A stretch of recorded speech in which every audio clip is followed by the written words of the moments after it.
I'm the director of an institute called NIVA, which I'm going to tell about in just a bit. First, I would just like to say that the session name that I have here is Panel, How Do They Do It? A Nordic Point of View. So this is a one-woman panel now, I guess. I started this presentation, thinking about this presentation, about thinking of the title. And I will focus a lot on the word knowledge in this title. Just a few words about myself.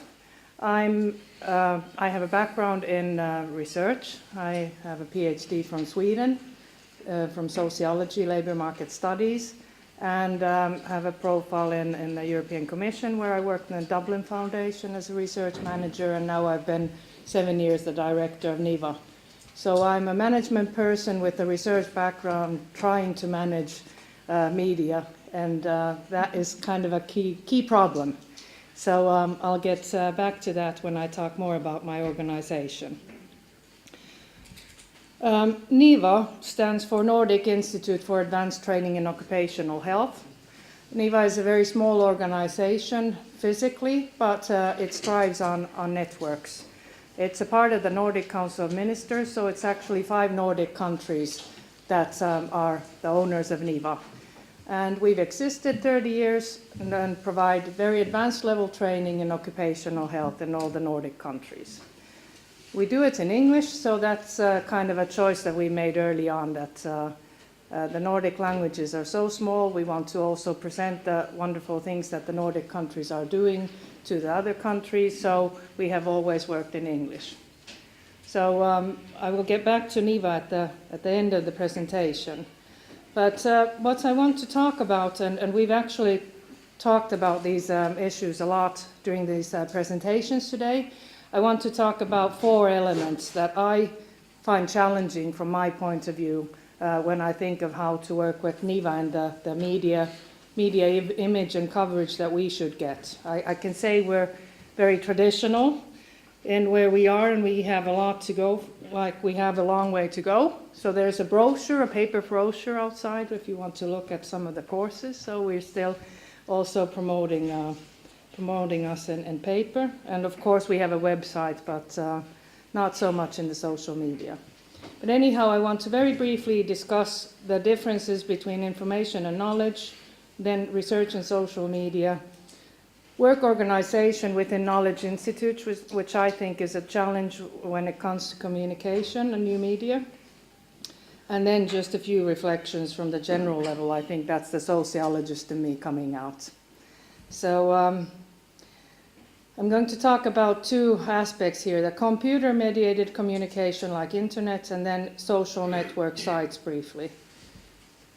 This is just, you can't necessarily read all of this, but this is a kind of an indication, this is an article from 2008 on how the social media and different platforms there have exploded. So it's basically the increasing amount of different forms of social media that are out there. There's, for example, a web page or a media called Dogster, where you can report on your dog and tell about the dog's life and so on. So there's all kinds of different Cyword, Friendster, Flickr, Dodgeball, Hives. I have no idea what most of these are.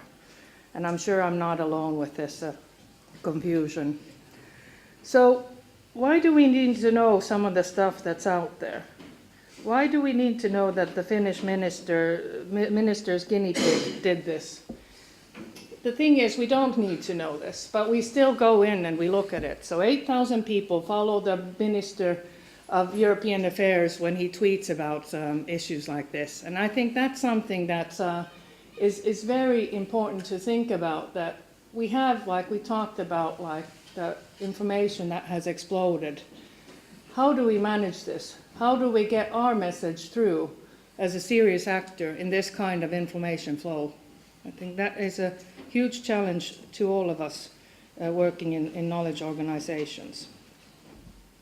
Now, this is a test I want to do. Sorry about the horrible red. I want everyone now not to look at their mobiles, not to look at their computers. It's not going to last long. I'm sure you'll survive. But just do not Like the previous people asked you to look at your mobile, I ask you not to look at your mobile, not to look at email. Now that's just a test that's going to go in the background. Now I'm going to talk a bit about this information versus knowledge. And this is like, I think, a key issue. We're talking a lot about information dissemination here, but the title in the conference is knowledge dissemination. And I think there we're talking about very different issues. Information is something that, like ages, knowledge, tacit knowledge is something much more than information. So according to Sveibu, which is a very prominent writer in the area of business and organization knowledge management, he thinks it's better to talk than when you want to transfer knowledge. So he prefers face-to-face. Now this might be the 1990s, but I think there's also some points that support this. I go to a Hungarian philosopher, Polanyi, who talks about what knowledge actually is. And he is in the opinion that knowledge cannot be articulated simply. Knowledge is same time public and personal. You have your own knowledge of something important, but you can also locate it in a wider network. And the most important thing is tacit knowledge.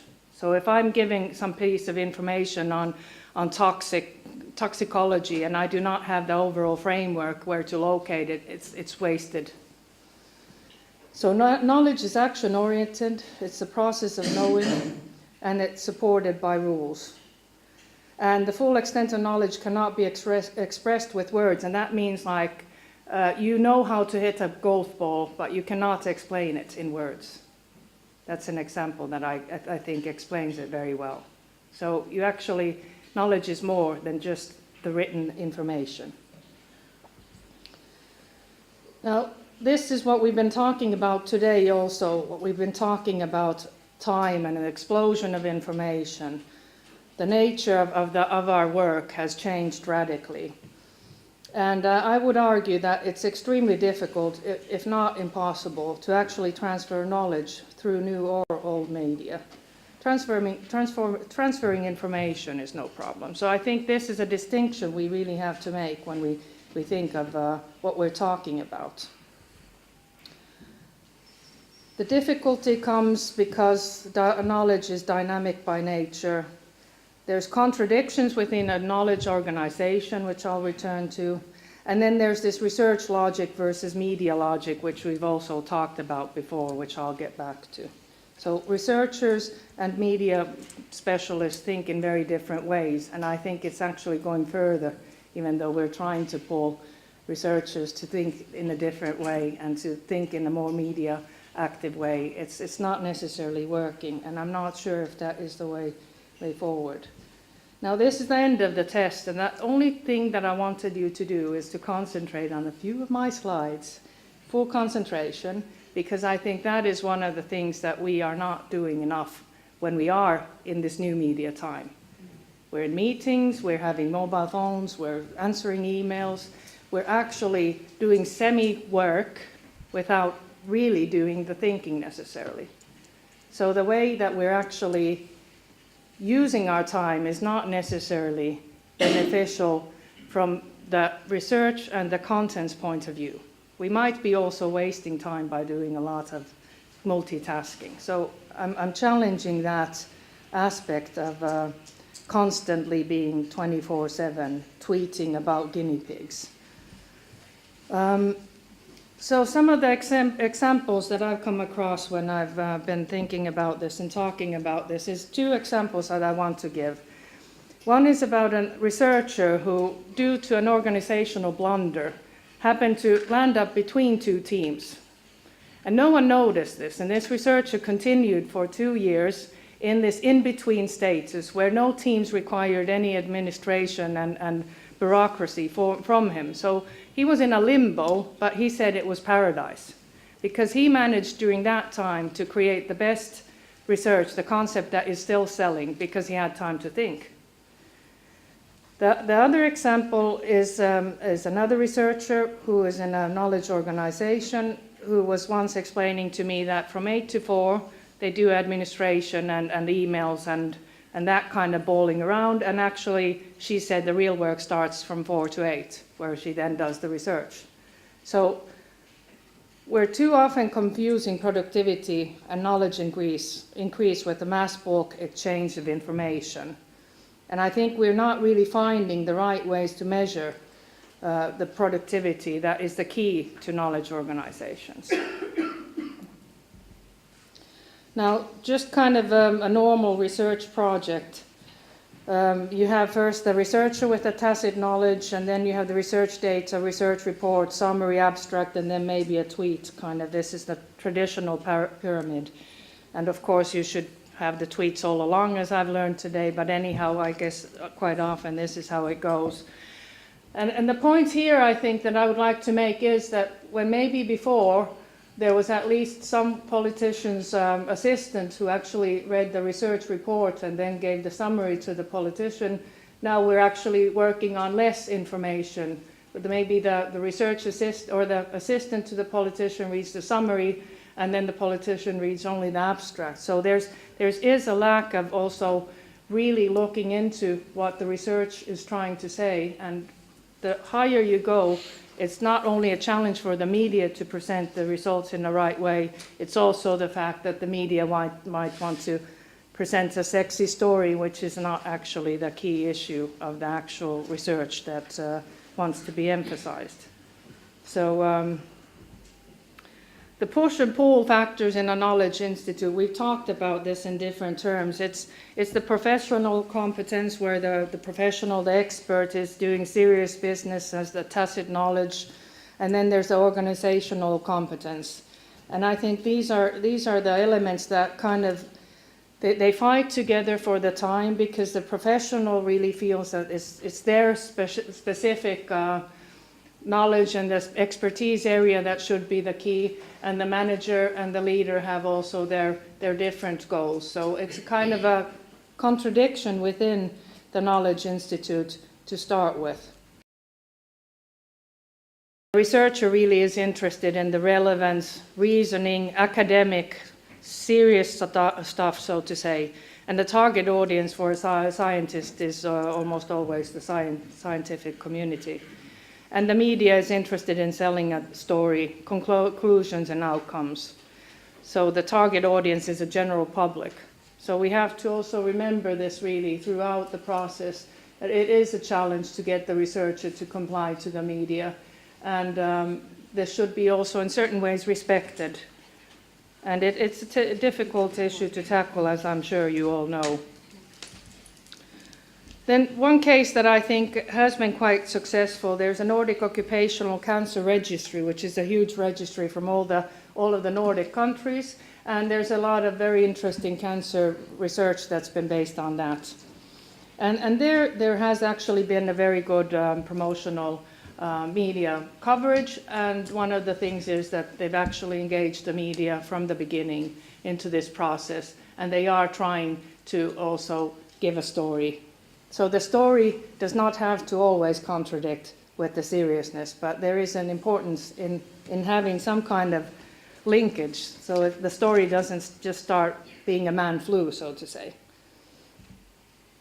Back to the Knowledge Institute, like the professional also uses very differently, maybe the media, the internet, web searches, virtual specialist networks, finds it may be negative with the increased bureaucracy, time monitoring and control.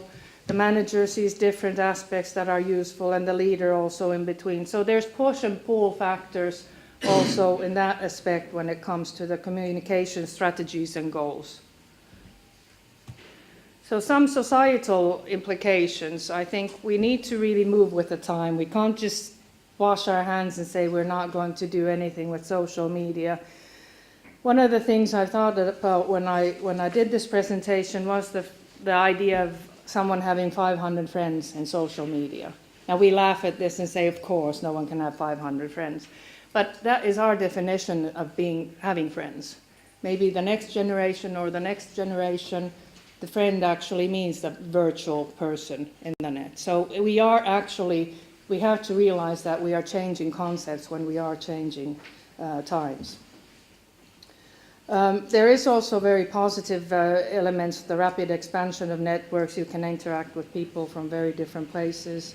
The quality aspect is the thing that I've also already touched. And then the aspect of how to understand this change. And I would just like to say about this that I think we as organizations that deal with occupational safety and health should also think about redefining work and the work environment. I think today we are focusing, when we're doing something with media or internet, we're often really focusing on the same working physical space first, which is fine because every human has also a physical aspect. We are here physically.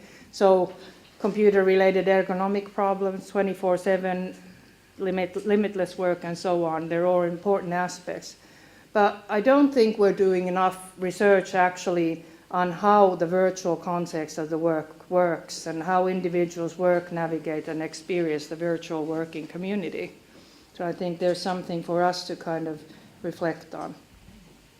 Now back to NIVA. Of course, being the director of NIVA, I promote NIVA. NIVA is probably a good example of a hidden gem that could be marketed so much better. NIVA is a platform for knowledge sharing, I would argue. We have a very good, substantial pool of experts and tacit knowledge that do our courses for us. We are focusing very much on interaction, small-scale, hands-on, and face-to-face at the moment. Now, this is also, someone might look like, well, that is like the traditional training from the 1980s. That is not something I can come to because it's too long. We have courses that can even be 5 days. It is true, people have more limited resources time-wise now also and financially. So some ideas that we have, or I have myself, that I'm kind of putting in the air now is, for example, to have some kind of a e-learning base, which was something that INRIS is doing, which was very interesting to me. So it would be a blended learning experience. Part of the training would come in an electronic format, and then part would come as some kind of a end or beginning seminar with the experts. So then that would be financially probably also more feasible, time-wise more feasible. Now those are the references, and this is actually from something of a NIVA course. This is from a NIVA course, and we did something that might be also quite innovative nowadays, because we had, I just read that in the US, they're now organizing courses for geeks where they can like get away from IT and not like actually, they can't bring computers or mobile phones or anything there for a week. This was a session we had in one of our courses where we were in the nature, and we didn't have any PowerPoints, and no one was allowed to bring anything electronic with them. And it was only one session, but it was quite good because we really had a feeling of presence there, which I think is also something that is very much appreciated. So that's my presentation. I also had at the end, it doesn't come up. Oh, there, I have a lovely Twitter account which I created 2 days ago. I have 2 followers, and I think they're fake.